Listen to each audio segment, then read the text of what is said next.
Hi, I'm Jason Ivey, and we're here at Occupy Wall Street. It's Saturday, October 22nd, 4 p.m. We're here to talk to the protesters. We're going to find out who they are, what their views on capitalism are, their views on socialism. It's a Harry Potter reference. House elves are slaves that have to do literally everything their masters tell them, and if they go against their masters, they have to punish themselves.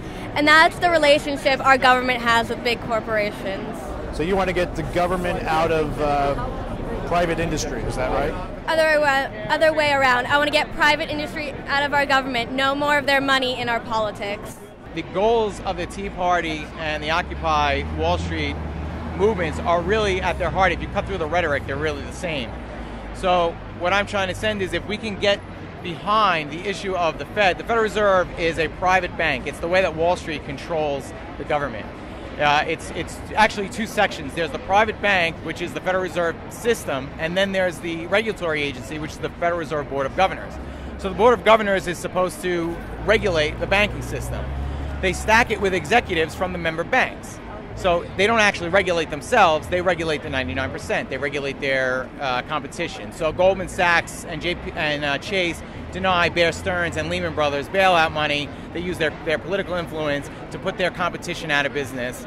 And they regulate the rest of the economy, but they never actually regulate themselves. So do you think that all people that make up the 1% are they bad people? No, not at all.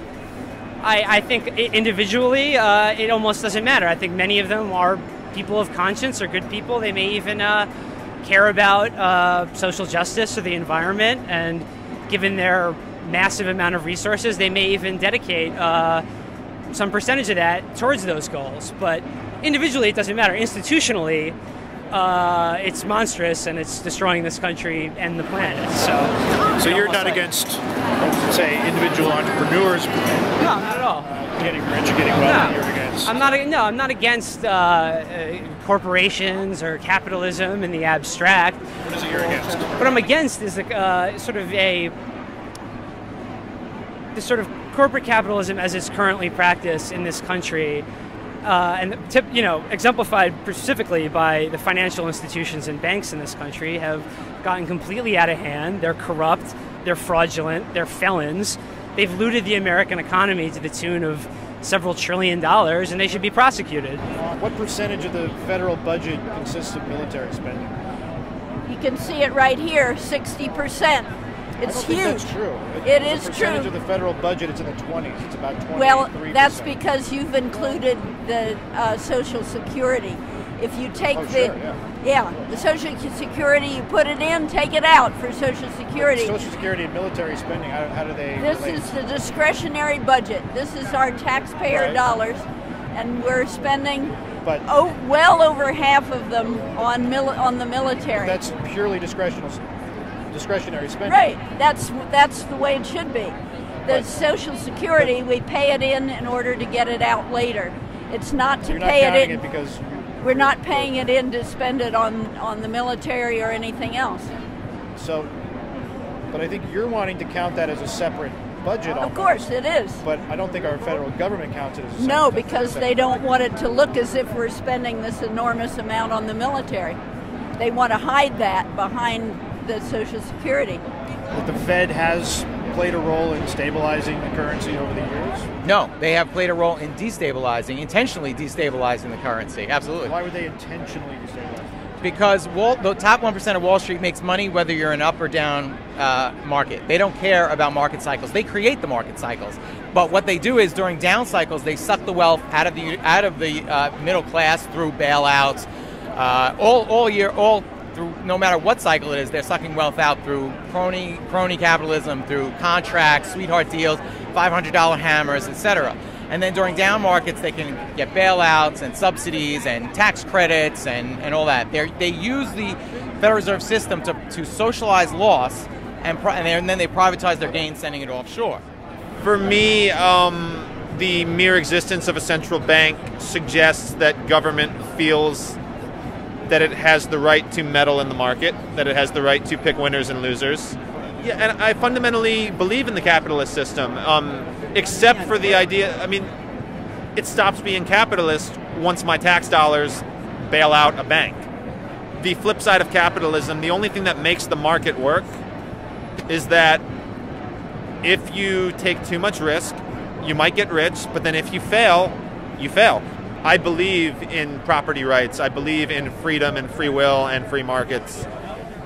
But it seems to me like the banks have sort of had their cake and eaten it too, in terms of picking the parts of capitalism they like and then picking the parts of socialism that they like. All right, and why would you want to prosecute Ben Bernanke? At best, his monetary policy is inflationary. At worst, it may be hyperinflationary. We don't know yet. We haven't seen the full effects sort of unfold.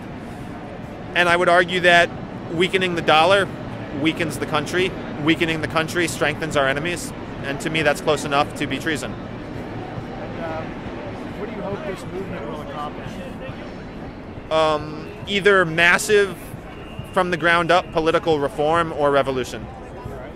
If Andrew Jackson were alive today, do you think he'd be a Republican or a Democrat?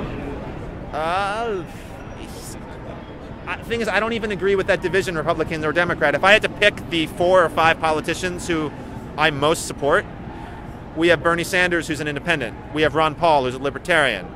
You have Alan Grayson, who is a Democrat. What ties them all together is that they are all fundamentally moral people who really, really care about their country. I mean, we've seen here in other cities a lot of the people, and we've seen some of the lists of demands, and a lot of it is people asking for somebody else to pay for their stuff. They want free healthcare, they want free education, they want a living wage, they want a raised minimum wage and that kind of thing. So you're not seeing that here? I mean, yeah, no, I mean, like, yeah, a living wage, free college tuition, I think is a great idea. But like the idea, someone's got to pay for it. Yeah, the 1% is going to pay for it. Or why should the 1% pay for everybody else? Because they're a part of this society. They exist in this society, and they should pay their fair share. Look, wait a second. We're all paying for them. There's been no greater beneficiary in terms of the redistribution of wealth in this country over the last 30 years as the incredibly wealthy. Where do you think wealth comes from? How does wealth get created? Wealth gets created by a real economy, by the creation of goods and jobs that pay a wage where people can, by paying for, people who work to create, like I said, a product or offer a service that people want or need, and that if that generates wealth, that grows the economy. Why should the people that are, say, starting businesses and creating things and producing things that other people want, then have to pay for everybody else's education and healthcare? Why can't people pay for their own services? I think that's a tautology. That's ridiculous. What everyone should just pay out of pocket. Like, oh, my house is on fire. Oh, better go run to the ATM. But that's why you have insurance. That's exactly. We should have broad social insurance. Why should some people pay for everybody else? Because that is the definition of civilization, of a society. My opinion is this. You hear on the talk radio that they say that the 1% pay the majority of the taxes. And 39% of all. Okay, and 50% of the people don't pay no taxes at all. 47% they don't. Okay, but now, is it 47% of the people that are working, the working poor?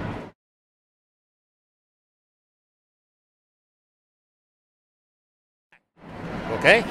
Now, they're working for a corporation. Now, if the owner of that corporation that they're working for is one of the 1% that's making millions of dollars, right?